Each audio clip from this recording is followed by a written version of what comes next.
Hey guys, my name is Jeff Rojas. I'm a commercial and editorial photographer based out of New York City. And I know a lot of you have questions about studio lighting. So if you're gonna do a quick introduction to studio lighting specifically.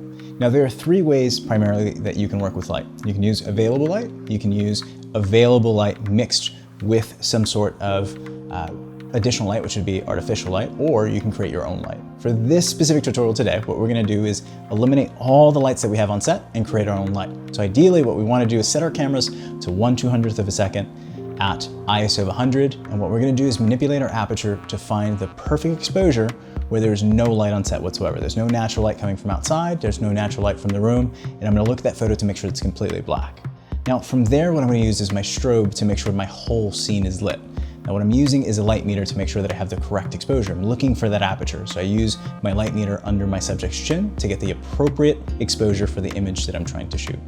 From there, what I'm looking to do is light my subject and light my scene and create a very beautiful portrait.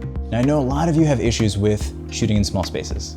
And when you're shooting in a small space, control is everything. For this specific set, I'm able to eliminate the shadow from the background simply by moving my main light source so that my shadow is just off frame. For those of you that are having issues with that, simply move your subject forward, move the light over slightly, and make sure that it's facing your subject and away from the background. If you have a modeling light, use your eyes to see exactly where that shadow is positioned. Make sure that's positioned just off frame. It doesn't have to be completely eliminated, but as long as it's not in your frame, it looks like there's no shadow present.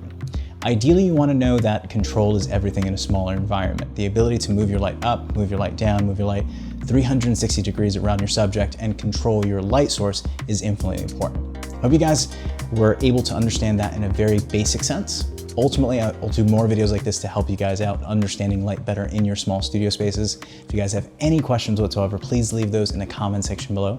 Thank you guys for watching, and you have an amazing day.